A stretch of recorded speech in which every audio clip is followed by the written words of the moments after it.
Buenos días, buenas tardes, buenas noches. Aquí es STM Servicio Técnico. Estoy con un lavarropa Drean de 7 kilos. Y bueno, pasó lo que tenía que pasar en algún momento. Estrella rota, pedazo de estrella. Empezamos con el famoso ruido.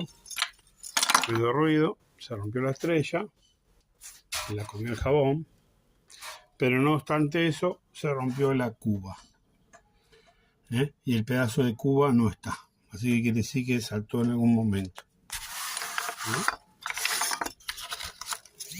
Ven lo que es la importancia de hacer los mantenimientos en tiempo y forma y los cuidados que se necesita, no darle a romper. Esto ya había roce, ahí había roce.